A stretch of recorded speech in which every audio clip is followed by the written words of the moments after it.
Hi friends, welcome back to my YouTube channel. কেমন আছো তোমরা সবাই? আশা করছি সবাই খুব ভালো আছো এবং সুস্থ আছো। তো এখানে দেখো এটা হচ্ছে বুধবারের ভিডিও। আর এখানে আমি দেখো বুধবার আমি এটা এডিট করতে গেছি ভিডিও, তখন থেকে বেশি খুব একটা ভিডিও করাই হয়নি। তো এখানে কিন্তু বুধবার আর বৃহস্পতিবারের ভিডিও দুটোই একসাথে করা হয়েছে।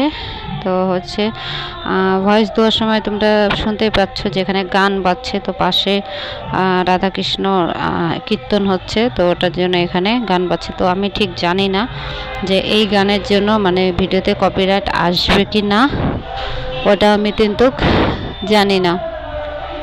তো হচ্ছে এখানে দেখো মেয়ের জন্য নিয়ে এসেছি দুটো প্যান্ট নিয়ে এসেছি, আর এই যে মোজা নিয়ে এসেছি। দুটো প্যান্ট আর মোজা নিয়ে এসেছি এখানে, কারণ প্রচুর ঠান্ডা পড়েছে এখন। এবার তো ঠান্ডা অনেক দেরি করে পড়েছে, তো এবার হচ্ছে প্রচুর ঠান্ডা পড়েছে। আর এই দেখো হচ্ছে ওর বাবার সাথে গেছিলো কীর্তনে, তো ওখানে কীর্তনে এই যে পরে এসছে, তিলক লাগিয়ে এসেছে। তো তিলক এই ঠাকুরের বিষয়ে অনেক অনেক খুশি হয়, কোনো পূজা টুজাতে নিয়ে গেলে তাহলে প্রচুর খুশি হয়। তারপরে করলাম সেলাই। তারপরে দেখো সকাল এখন 8:30 বাজে, আর বাসি কাজকাম আমার হয়ে গেছে। এই যে স্নান করে আমি চলে এসেছি। এইটা হচ্ছে পরের দিন বৃহস্পতিবারের ভিডিও। তো স্নান করে চলে এসেছি। আর দুদিন আগে আমি পূজার বাসন টাসন সব মেজে রেখেছিলাম, তোমরা জানো। তো আজকে আবারও জল দিয়ে একটু ধুয়ে নেব, ধুয়ে নিয়ে তারপরে পূজা স্টার্ট করব। তো 8:30 বাজে, স্নান হয়ে গেছে, বাসি কাজের আর কিছু ভিডিও করা হয়নি। তো বৃহস্পতিবারে এখান থেকেই ভিডিওটা স্টার্ট হয়েছে। তো এখানে দেখো এই যে সব জিনিসগুলো যে উপর করা ছিল, এই যে এই র্যাকটাকে, প্লাস্টিকের একটা র্যাক জিনিস টিনিস রাখার জন্য। তো এটা হচ্ছে এই যে র্যাকটাকে সেট করলাম। সেট করার পরে এই যে এই লাল কাপড়টা দেখতে পাচ্ছ, জানি না এই লাল কাপড়টা কোথা থেকে এলো, ঠিক আছে। তো ওটা দেখছি, আমি তো ঘট বসালাম তখনও ছিল না। তো ওই দিন তো আমি সব কিছু ধুয়েছি, কিন্তু ঘট উঠানো হয়নি কারণ রবিবারের দিন ছিল। তো এখানে দেখো লাল কালারের একটা টুকরা ঘটের নিচে ছিল। সত্যি কথা বলতে কি, অনেক অজীব অজীব ঘটনা আমার সাথে ঘটে, মানে কি বলবো। এর আগে আমি বিছানা যখন তুলতে গিয়েছিলাম, তখন থেকে আমি বিছানার নিচে মানে কড়ি ছিল। কোথা থেকে আসে কি আছে আমি ঠিক জানি না। কড়ি ছিল, তারপরে পান পাতা ছিল, ওটার মধ্যে সিঁদুর লাগানো ছিল। তো এগুলো আমি ঠিক বুঝতে পারি না কোথা থেকে আসে। তো যাই হোক, এরকমই একটা অবাক কাণ্ড দেখি, ঘটের নিচে একটা লাল কাপড়ের টুকরা ছিল। তো কিসের কি জানি না, তারপর ওটা আমি ফেলে দিলাম। ফেলে দেওয়ার পরে দেখো এখানে ঘরটা নামিয়ে নিলাম, ঘরটা মেজে নেব। আর বাদ বাকি কাপড়গুলো সব আমি জল দিয়ে বাসনগুলো সব জল দিয়ে আরেকবার করে ধুয়ে নেব। ঘরটাকে তো মাজতে হবে। এই যে কাপড় চাপড় সব বিছিয়ে দিলাম। তারপরে এই যে সবার আগে মেয়েদেরকে স্নান করে নিচ্ছি। তো দেখো সব কিছু করার পরে এই যে পূজা স্টার্ট করে দিলাম।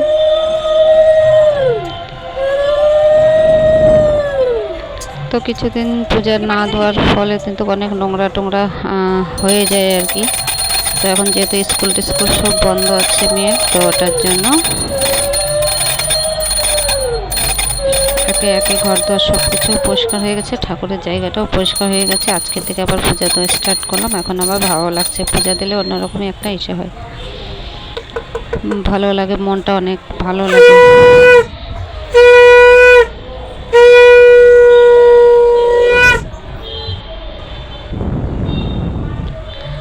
তারপরে এই যে এখানে দেখো পূজা ধোয়া হয়ে গেছে, আমার কমপ্লিট হয়ে গেল পূজা ধোয়া। আর এই যে এখানে নিয়ে নিয়েছি চা। তারপরে এই যে একটু আর্জেন্ট কাজ আছে, এটা করব। আর আজকে একটু মেয়েকে নিয়ে ঘুরতে যাওয়ার কথা আছে, কারণ মেয়ে বলছে যে মা আমার স্কুল বন্ধ গেল, তুমি আমাকে কোথাও ঘুরতে নিয়ে যাওনি, আমাকে একটু পার্কে টার্কে কোথাও নিয়ে যাবা। তা সেই জন্য দেখো সেরকম কিছুই বানাইনি, শুধু আলু সিদ্ধ ভাত বানিয়ে নিয়েছি, মেয়েকে এখন খাওয়াই দেবো। তারপরে দেখো আমরা রেডি হয়ে বেরিয়ে গেছি। তারপরে ওখানে যাওয়ার পথে ওখান থেকে মাটিঘাট থেকে আবার আমার মাকে উঠিয়ে নেব। মাকে বললাম তুমি চলো। তারপরে আমরা যাব হচ্ছে সায়েন্স সিটি আর সিটি সেন্টার। এখানে বারবার যাই। মেয়ের সায়েন্স সিটি যাব না ভাবলাম, ওখানে 35 টাকা করে টিকিট হয়েছে, তো এক জিনিস আর কতবার দেবো, কিন্তু মেয়ে বললো যে যাবে, তো মেয়ের জন্যই সায়েন্স সিটিতে যাওয়া। এক একজনের 35 টাকা করে। এখন আমার মেয়ের বয়স যেহেতু 5 বছর হয়ে গেছে, তো ওরও ফুল সেটাই লাগলো, ফুল ওর টিকিটে মানে ফুল টাকাটাই ওর লাগলো। তারপরে এই যে এগুলোই একটু দেখছে, মানে বাচ্চাদের খুবই ভালো লাগবে, খুবই মানে অনেক ভালো জিনিস আছে, এটা না যে খারাপ জিনিস, যেহেতু একই জিনিস আমরা বারবার দেখছি ওটার জন্যই আমাদেরকে আর ভালো লাগছে না। কিন্তু বাচ্চারা কিন্তু বোরিং হয় না কোনো সময়, বাচ্চাদেরকে বেশ ভালোই লাগে। তো দোলনাতে মেন হচ্ছে, আর এই যে এই নদীগুলো দেখতে পাচ্ছে এখানে, মানে যত রকমের নদী আছে, সম্পূর্ণ নদী এই যে এটাতে আছে, এটা হচ্ছে সায়েন্স সিটির ভিতরে সব রকমের নদী আছে। তারপরে দেখো এই জিনিসটা কিন্তু খুব একটা বেশি দিন হয়নি, তাও হয়ে গেছে 1 বছর হয়ে গেছে এই জিনিসটা বানিয়েছে, খুব সুন্দর জল পড়ছে। তারপরে সায়েন্স সিটি থেকে আমরা বেরিয়ে গেলাম, মানে তাড়াতাড়ি বেরোয়েছি। তারপরে ওই দেখো ট্রেন যাচ্ছে, তো ট্রেনটার একটু ভিডিও করলাম।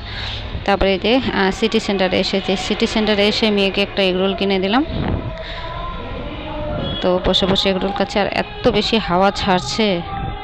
তবে কিছুক্ষণ থাকার পর এই যে আমরা চলে এসেছি রাস্তায়, আর কোনো রকম করিনি, ভিডিও করিনি। এই যে এসে চা খেলাম, চা বানিয়ে দিয়েছে মা, চা খাচ্ছি, আর ওই যে ওকে ভিডিও করে ওর সাথে কথা বলছি।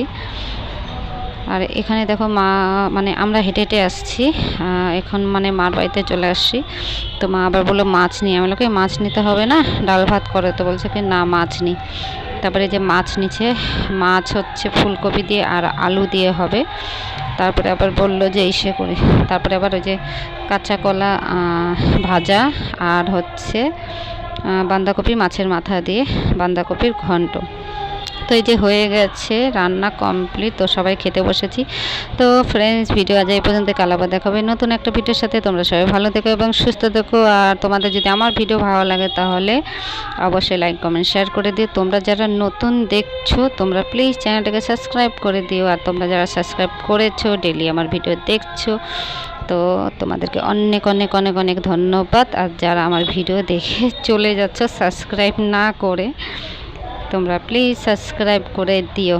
তো তোমরা সবাই খুব ভালো থেকো। তো ভিডিও আজ এই পর্যন্তই, সবাইকে টাটা, বাই বাই।